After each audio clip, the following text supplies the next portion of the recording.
Hello, ladies and gentlemen, and welcome to my reflection for assignment number 2, MIT 805.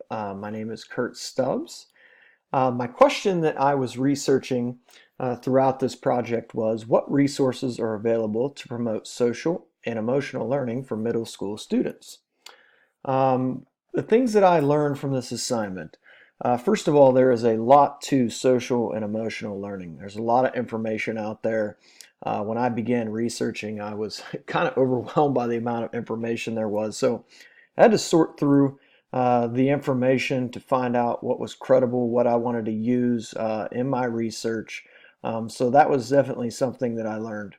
Also, I had a really difficult time figuring out what the precise question I wanted to research and answer. I think I probably changed the question 4 or 5 times before I settled on what I did. The girls in the group could probably tell you more precisely how many times that was, but um, I researched probably for 2 or 3 days when I was changing that question over and over again.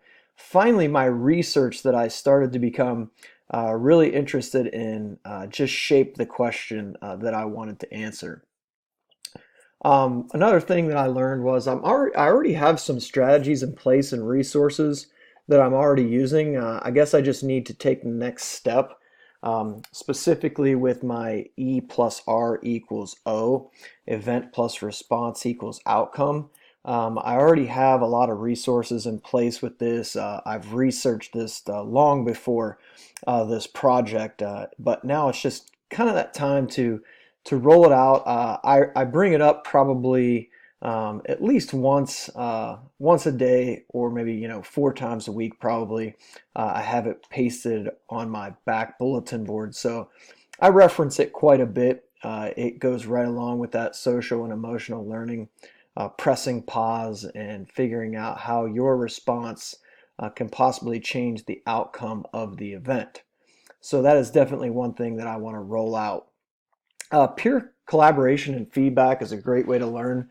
The girls that I was working with in the group posted quite a few helpful research journals and different websites and blogs specifically to the topic that I was researching. So I want to thank them for that. But just the collaboration with one another and the feedback that we were able to give each other was very helpful.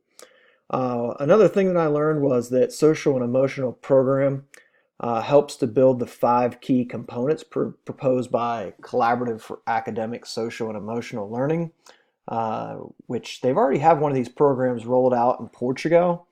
And those 5 components are self-awareness, relationship skills, self-control, social awareness, and responsible decision making. And after thinking of those 5 things, and the 140 students that I have that I see on a daily basis, how many of them lack at least one or multiple of those 5 key components? Some of them, if you want to get right down to it, lack all 5 of them. So that is a good place to start. Maybe just start with one of those with some of your kids.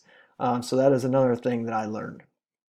Um, Also, multiple studies have found that youth who participated in service learning were less likely to be referred for disciplinary measures and more likely to have increased standardized test scores when compared with those who did not participate in such a program. We have used it's maybe not targeted as a service learning program, but last year we did this. I think maybe once a month, where we had a 2 hour delay for PD in the morning, and then the kids came. So probably about 5 hours worth of just kids rotating through different stations throughout the building and learning about just service learning and talking about social and emotional and behavioral issues. So it was really cool, and I was kind of sad to see that we aren't doing that this year, but. Um, and these programs have been piloted. I researched them quite a bit, and I would just kind of like to see how they work in our school. I mean, obviously, this isn't something that you could do 5 days a week, but something maybe you could do a period a month. That's kind of like what they were doing on the piloted program that I researched.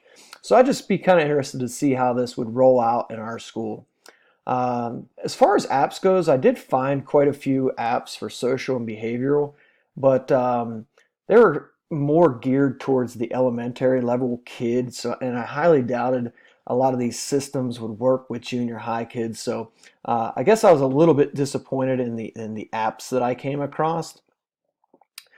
Two takeaways from this experience that I will return to my role as an educator would be.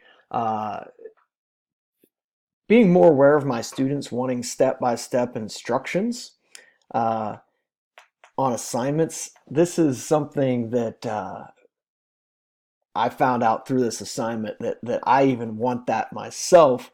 And just the fact that Dr. Kimball was giving us a lot of creative freedom out there, that's those same things that we want for our students to not be kind of cornered into the four walls, but just allow those creative juices to get flowing with all the resources available for us. So that was one takeaway that I had. And collaboration can be difficult if norms aren't in place. I thought our group did very, very well. But when people are all over the country and you're relying on people that are working specifically education jobs that and also have families, it can be hard to set those times to meet and collaborate. So, not knowing each other going into this makes it a little bit more difficult. So, having those norms in place before you start is probably a key component to that. I want to give a big thank you to my group members, and you can see them there, Brielle, Amanda, and Taylor. They were awesome. They all did amazing jobs. So I just want to thank them for all their help, all their feedback, all the resources that they shared, and I hope that I was able to do the same for them. So I hope you enjoyed this and have a wonderful week.